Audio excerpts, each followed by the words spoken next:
Before I get started, I'm Kelly from MX Hideout. I wanted to really, my goal is to help trail riders and beginners kind of get into the sport safely, but my carb related videos kind of started taking off. And um, I never really considered myself an expert, but I guess the way that I was teaching was making sense to people. So I kind of just kept going that route, and people kept asking me questions, and I just explained how I tune and troubleshoot my bikes. So I guess it made sense. So that's why I'm doing this.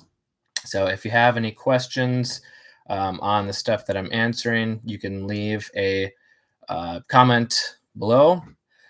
Looks like we got a comment already. Appreciate your work so much. Thanks for doing this. Yeah, you're welcome. I just want to help people um, get their bike running right, because not only is it frustrating when you have a bike that doesn't run well, it can be dangerous if you have a bike that has poor throttle response, it's bogging, sputtering. So I hate it when I have a bike that is not running very well. And if my volume is not high enough, please let me know in the comments.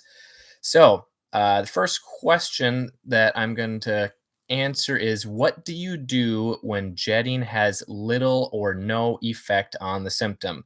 So, let's say you got bogging, or a bike is hard to start and you're trying to change the jetting, whether it's with pilot jet, main jet, needle, whatever it is, and it has little or no effect.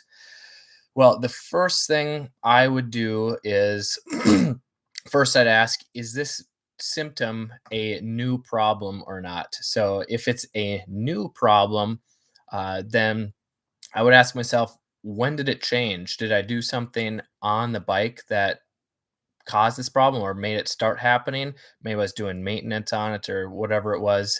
But if I'm changing the jets and it's making little or no effect, to me, that it likely is either you're not making a big enough change on the jetting. So maybe you are adjusting the air screw or fuel screw. Maybe you went half a turn, one turn, and it didn't seem to make much effect or any at all. Well, try going with a bigger change and see if that makes it better or worse. And if that's not making any effect at all, then it might be just that you're changing the wrong jet or uh, um, wrong part of the carburetor. So let's say you're adjusting the air screw, fuel screw, or pilot jet, but it's not doing anything. Well, depending on the symptom, it may be another part of the carb, like the needle or the main jet. Does that make sense? All right. Question number 2 is, I'm using non-ethanol gas mixed at 70-1. So 2-stroke dirt bike with Motorex 2-stroke oil in their gas trials bike, and considering trying VP trials motorcycle fuel. Would I need to rejet? So I would say that you really want to tune or jet your dirt bike based on the fuel and premix ratio that you're using. And you never want to substitute your premix ratio for jetting. So let's say you think your 2-stroke is running too rich. You don't want to adjust how much oil, the oil mix ratio you're using, based on if it's rich or lean, because you want to use the right premix ratio based on how you ride. So generally, the higher the RPM you ride, the more oil you're going to want to use in your mix ratio. So let's say you're riding a 85 or 125 2-stroke and you're riding at high RPM most of the time, you're probably going to want to run 32-1, if not more oil. Whereas if you're on like a 250 or 300 2-stroke and you're trail riding at lower RPM, you can get away with 40 or 50-1 without causing any problems, because the engine's not getting hot enough to burn all that oil away. You don't need to use as much. And like this trials bike, they recommend running a lower oil mix ratio. So going back to the question, would I need to rejet, changing to VP trials motorcycle fuel? And I would say it depends on mainly if the octane rating is changing. Because let's say you're running 91 octane, it's tuned perfectly for that. Starts easy, runs great. And I don't know what octane rating this trial's motorcycle fuel is for, but if it's higher octane or maybe even lower octane, you will probably want to change the jetting on it because let's say you're using 91 and this VP fuel is like 100, 105, 110. That higher octane, the way I understand it, it doesn't burn as quickly. It's more resistant to detonation, which is better for high compression engines. But since it burns slower, it's going to run richer than that 91 octane. So you're going to want to go a little bit leaner on your jetting if it's higher octane. But if it's the same octane as you're already using and it's tuned good, then I don't think you would need to rejet it at all. All right, we've got a couple of questions here. How does one measure a throttle cable? Uh, so I don't think I'm not sure I fully understand the question of measuring a throttle cable because if it's the right cable for your bike, then all you have to do is adjust it, whether it's at the throttle grip end or towards the carb end. You just want to adjust it so that there's just barely enough slack. So when you twist the throttle, there's a little bit of wiggle right there.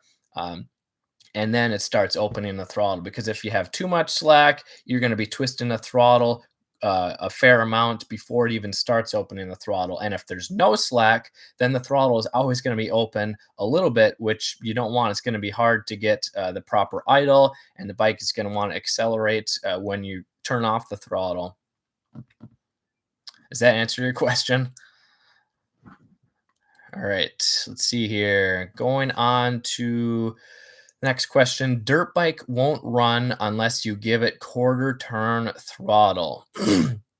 So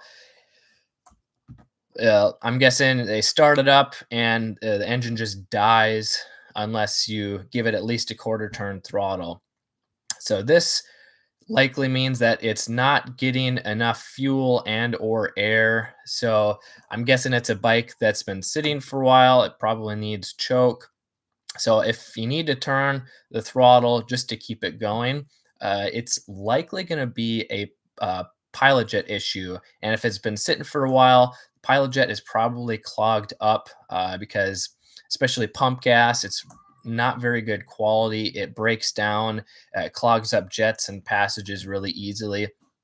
So if your dirt bike isn't running unless you have to give it gas, it's either a dirty pilot jet or possibly the idle screw or the idle adjustment is just too low. But most likely it's going to be in the pilot jet circuit.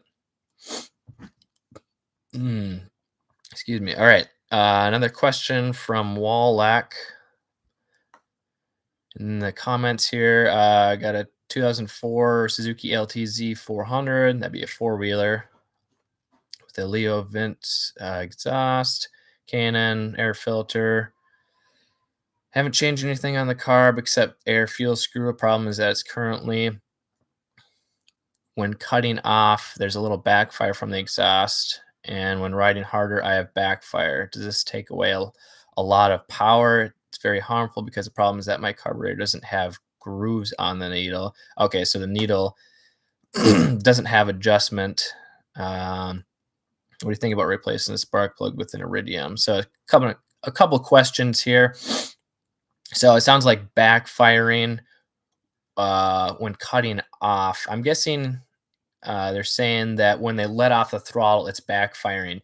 And so on a four-stroke, it's pretty typical to have backfiring on deceleration. So you roll off the throttle, you're slowing down, it'll pop, pop, pop, pop, pop, pop, pop, pop, pop.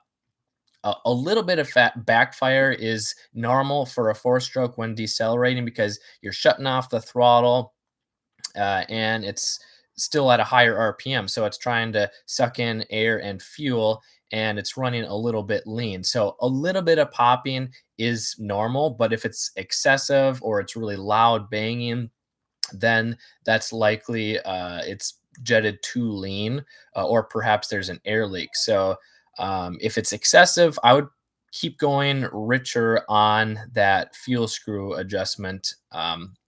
And as long as it keeps getting better, I would keep going that way. But a little bit of popping is normal on a 4-stroke. And then replacing a spark plug with an iridium. Honestly, I don't have enough experience to give an educated answer on this. Unfortunately, I pretty much always use just a standard NGK spark plug in 2 and 4 strokes because they're cheaper and they work. They're reliable.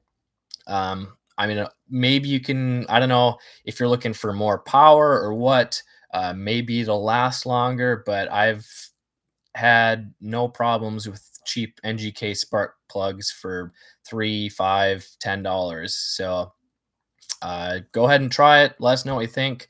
They're not cheap. All right. And yeah, if you have any questions on my answers, or if you want another question, just leave it in the comments. All right, next question we got is how to set the main jet on an RM85 2-stroke dirt bike. So typically, I don't even mess with the main jet until I have the pilot jet and probably the needle adjusted properly, because those are the most important for starting, idling, and low RPM throttle response. I usually don't even touch the main jet until I know the rest of the bike runs well. So the main jet is primarily for wide open throttle, throttle response, and power. So to set the main jet, you want to start with a clean spark plug, a new one, just so you know that it's not fouled. And you want to warm the bike up, get it fully warmed up, because if you go full throttle when it's cold, you're more likely to cold seize it. But also the air fuel ratio or the mixture is going to change as the engine warms up. Excuse me. So get your engine fully warmed up. Make sure the radiator's nice and hot. The engine's nice and hot. It has good throttle response, or the best it can. Maybe it doesn't have good throttle response if the jetting isn't tuned. But then to set the main jet, I like to get into a higher gear, third, fourth, fifth gear, and find a smooth, open, flat road, preferably uphill, because to more easily identify a jetting symptom, you want to put a bigger load on the engine. So when you go uphill or when you're like riding in sand, it's going to put a bigger load on the engine. It's going to have to work harder, and that's going to make the symptom more pronounced and easier to hear and feel. So get up into that third, fourth gear. Make sure you have enough room for this in a safe spot, and then roll on and hold the throttle wide open and let the bike rev out. And depending on what the symptom or the sound is, I will adjust the main jet based on that. So you rev it out, and let's say it sputters. So when you're holding the throttle wide open, that sputtering is going to means that the jetting is too rich on the main jet and you want to go down. So I know a lot of people are nervous about going too lean on the jetting. So if you're unsure if it's too lean or not, you can keep going richer on the jetting until it sputters. And then if it's sputtering, you want to go down, just to be on the safe side, just go down one size on the main jet until that sputtering goes away. So I don't know what the main jet size is on an RM85. Let's say it's a 185 main jet. So if it's sputtering at wide open throttle, go down one size to a 180. And if it's better, but it's still sputtering a little bit, then go down another size to like a 175. And if the sputtering is gone, well, then it's better. It's going to have better throttle response and power, and it's not going to be too lean. You could probably go down on the size a little bit more without being too lean. But if it is too lean, it's either going to bog or it's going to be lacking power. So you get up in that power band, get on the pipe, and it's gonna go flat generally when it's too lean. It'll rev out, but it just won't have as much power if it were jetted properly on that main jet. All right, we've got a couple more comments from Waleed. Just purchased a 2005 CRF 450R, runs a little rough, and it all points to carb issues, has FMF exhaust, slip-on, wondering when rebuilding the carb, should I size up from the factory specs for jetting? Good question. I would like to know what exactly you mean by it runs rough. So the factory jetting specs, generally, they're a good starting point, a good place to start. Like if someone replaced all the jets with different sizes or you don't know what they are, going back to the stock jets, like for that bike, it might be like a 45 pilot jet and a 165 main. That's a good place to start, but those are just recommended specs and they're not always going to be best for your specific bike based on the mods as well as the climate, because elevation, temperature, humidity, all that plays a role in how the bike is going to run. So your jetting specs may be a little bit different than someone else's on the other side of the country. So running a little rough, I'm guessing they mean that it idles rough. So I always tune based on sounds and symptoms. I use a 3-step sounds and symptoms tuning method that I cover in my 2 and 4 stroke jetting made easy programs. And all I'm really doing is tuning each circuit based on how it sounds and runs. So if I know that the pilot jet or the fuel screw is too lean, then I'm just going to richen it until it gets better. And if it gets better, I keep going that way until it gets worse, and then I back it off. Or if I'm going richer and it's getting worse, well, then I probably went the wrong way, and I'm going to go the other way until it starts getting better. Does that make sense? All right, let's see. Next question. How to transfer a different 2-stroke oil on a dirt bike? Is it okay? So I believe this is referring to the 2-stroke premix oil. Let's say you're using AMSOIL Dominator Racing 2-stroke oil and you want to change to Maxima 2-stroke smokeless oil. Just an example. Is it okay to switch? Well, from my experience, yes, it is. And it's really not that big of a deal. I mean, if you want to do it right, you can drain the carb, drain the tank, and then put all new fresh fuel and oil in. And I would say that, do you need to change the jetting if you're using new oil and fuel? Well, it depends on how much of a change it is. If it's a radically different type of oil, so let's say AMSOIL Dominator, that's a racing oil meant for high heat, high RPM, and then you're going to more trail riding, lower RPM oil. It's probably going to run a little bit differently, so you may need to tune the jetting just a little bit based on that, as well as what oil mix ratio that you're using. But is it okay to switch? Yeah, I mean, maybe you run out of oil and you have to use a different one. You only have a certain kind with you. If you're just a casual rider, you're probably not going to notice much difference. So I've done it before. You probably won't notice it. All right, next question here. 2-stroke sputters before max RPM, then power band kicks in. So if you were to sound it out, I'm guessing it'd be like, so it probably tries to start accelerate and then it sputters and then the power band kicks in and accelerates well. So there's a couple things that come to mind when I hear that. If it's in the mid range, so roughly around half throttle, that usually has to do with the needle jet circuit. And when they say it's sputtering, that usually means that it's too rich. It's getting too much fuel. And if your needle has an adjustable clip position, so if you take the needle out, usually in the throttle slide, there's clips, usually 5, 7, 8 clips where you can take out that clip and put it in a different clip. You want to, if it's running rich, you want to adjust that leaner.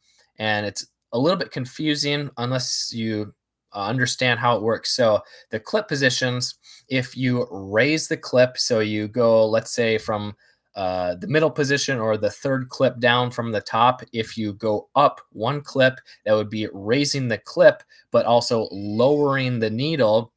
So a bigger part of the needle taper is covering that needle jet. That's going to be leaner. So I would try going a clip position leaner if it's sputtering, and seeing if that helps it or fixes it. If it helps it, keep going leaner. And if that's still not fixing the problem, there's a chance that the float height may be off, because I've had it where the float height was too high on 2-stroke or 4-stroke, and it was sputtering mid throttle. All right, it's 10:21. Got about 10 more minutes here. Let me know if you have any other questions. Next one is dirt bike started revving high out of nowhere. How do you fix it? So this is, let's see here. So probably got the throttle off, and the bike just started revving up higher, and that can be very scary because you're just like, what in the world just happened? So first, you want to check that the throttle cable is not binding, because sometimes if you install it wrong or just something weird happens where you turn the handlebars and the throttle cable gets stuck, that'll open the throttle until you turn it back or you shut off the bike. Maybe it's the cable sticking, possibly if like the you tipped over on the right side and dirt got underneath the actual throttle or the throttle grip, that can cause it to stick. You definitely want to take that apart and clean it. Make sure that the throttle cable is operating properly. So give it a few twists of the throttle, make sure it's closing properly. You can usually hear it when the throttle closes. So you just hear it and listen for that tapping noise of the throttle shutting all the way. You may have to take the carb all the way off to make sure that it's actually closing. But if that doesn't fix it, then it could be an air leak causing it. And this usually doesn't happen out of nowhere. It's more than likely one of the first issues, but it could be an air leak due to like a crack in the intake manifold or the air boot. And you can tell pretty quickly if you got the bike running and you just kind of rotate or wiggle the car back and forth. And if the RPM changes, that likely means that the rubber part of the intake is cracked and needs to be replaced. Let's see here. We got another question. Worker B. How does one know if the bike's ignition system is failing? Compare and contrast each and every component and its use for said system. So I don't have as much troubleshooting experience with the ignition system, but generally, if the ignition system is failing, it's probably not going to have as good of spark. So it's going to be running rich. It might be hard to start. It's probably not going to have much power. So I would just start with the easiest thing. Start with a spark plug, replace that. You can test and see if it even has good spark. So you can take the spark plug out of the cylinder head, put it back in the cap or the boot, and then rest it against the cylinder, and then kick it over or spin it over and look for that blue spark. And if it's sparking good, then the spark is probably good enough. But if it's not very strong or not consistent, then you'll have to work your way back from the spark plug, that the boot or the ignition coil. Make sure there's no broken wires or it's falling apart. You can swap out the CDI if there's problems. Otherwise, there's ways to test the stator as well. I'm sure there's other videos on it on YouTube. I honestly don't have as much experience testing that electrical stuff.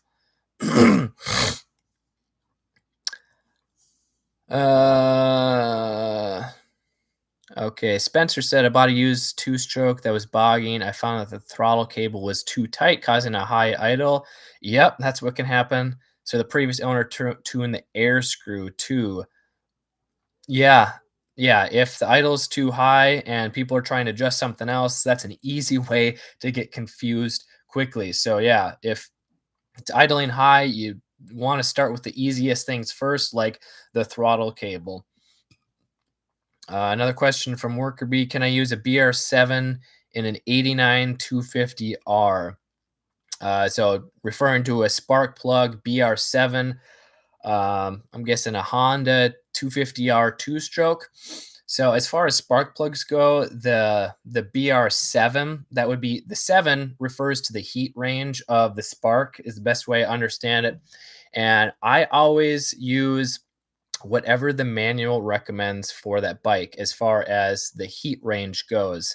So if it recommends a BR7, then yeah, use a BR7. But if it recommends a BR8, which is generally what 252 strokes run, going down to a 7 is a higher, yes, a higher heat range. And people often do this to resist plug fouling, like you're fouling spark plugs, and you run a lower number to get a higher heat range to help resist that. I would say that that is a kind of a good band-aid fix for an actual jetting issue. So, and because if you run that higher heat range and let's say you're racing or riding at a higher RPM, that might get the engine temperatures too hot for what the bike is intended for. So it's a good way to, like, if you're out in the middle of nowhere and you need to get back to your truck, your spark plug fouled, and all you have is a lower heat range. Yeah, that's fine. But I always recommend using what the factory recommends for the heat range, and then tuning the carburetor jetting based on that, or the symptom. So if it's running too rich, don't go to a hotter spark plug, tune the jetting so that it runs the best and is the most reliable.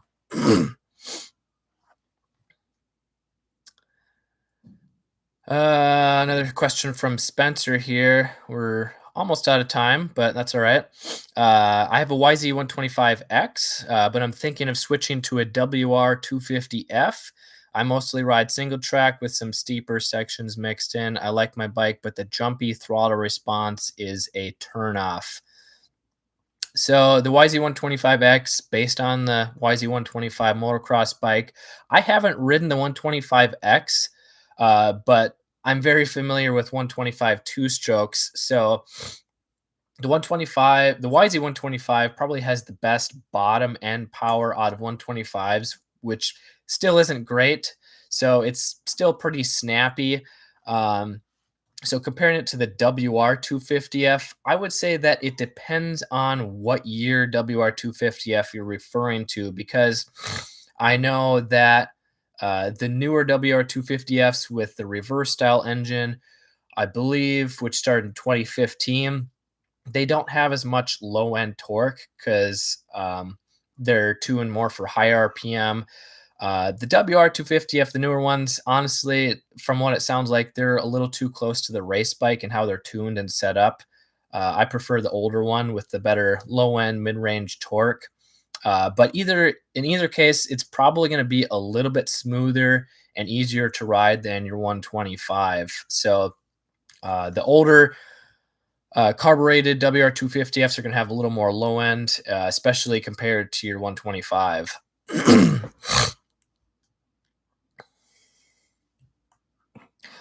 All right. Time's almost out, but I'll answer a couple more questions. And if you would like to get more personalized help from me, if you want one on one coaching or a troubleshooting call to figure out your specific problem, I do offer one on one personalized coaching where you can talk with me, a video chat one on one for an hour to get all your questions asked. I got a link to that. There's a discount on that right now. The link is in the description below, whether you have a 2-stroke or 4-stroke. And if you sign up within the next 24 hours, I'll also include my full step-by-step jetting program. Let's see here. All right, another question. Dirt bike. Oh no, we just answered that one. Let's see. We'll answer this one. CRF 250R bogs if you slap it hard, but then hesitates half throttle. So I'm guessing they're saying that when you whack the throttle open quickly, it bogs. So, and then it hesitates at half throttle. So this could be lean and rich symptoms, but at different points in the RPM range. So a CRF 250R, that's the 250 4-stroke motocross bike. If it has a carburetor, then it's going to have the Kian FCR pumper carb on it. And a pumper carb is simply a carb with an accelerator pump. It's basically when you quickly open the throttle, it's like a little squirt gun that shoots fuel into the engine, because with those race bikes with a lot of power and the big carburetor, they have a lot of potential. They have potential for a lot of horsepower, but when you open the throttle quickly, they tend to bog because they're getting too much air sucked in and not enough fuel. So that accelerator pump shoots that extra fuel to richen the mixture so that it doesn't bog. So when those 4-stroke race bikes bog when you accelerate quickly, it's often because the accelerator pump isn't working properly or at all. So the accelerator pump diaphragm could be worn out. It's just a rubber diaphragm that pushes fuel through the accelerator pump circuit, and then that pushes it up and squirts it through the carburetor to the engine. So if that's clogged, so it's not squirting any fuel, or it's just dribbling out, that needs to be cleaned out or fixed so that the accelerator pump is working properly. Otherwise, if it's still bogging, possibly the pilot jet circuit or the fuel screw needs to be tuned so that it doesn't bog when you open the throttle quickly. With that said, if you're just whacking the throttle open quickly, like in neutral, pretty much any carbureted dirt bike especially is going to bog out if you go from 0 to full throttle as fast as you can. In neutral, pretty much any bike is going to bog out. So you always want to test your symptoms. It's best to test them when you're actually accelerating in gear. But then he says it also hesitates half throttle. So going back to half throttle issues, that's likely going to be the needle jet circuit. So depending on if it's rich or lean, based on the signs and symptoms, or the sounds and symptoms, you want to go richer or leaner on that needle jet circuit. All right, looks like we are past the half an hour mark. Thank you guys for showing up. If you do want to get personalized help from me, I'll keep that link open to my jetting coaching and for the next like 24 hours or so. If you enjoyed this live Q&A session, I'd love to hear back from you. We've got a decent amount of comments. Thank you for showing up. If you have any more questions, if I get enough feedback from this, if people really liked it, maybe I'll do it again next week. So yeah, I'm Kelly Faker from MX Hideout. Thank you for showing up. I'll leave this live stream up for a little bit. If you have any questions, leave it in the comments or shoot me an email. Thanks a lot, and I hope to see you next time. Ride safe. Have fun.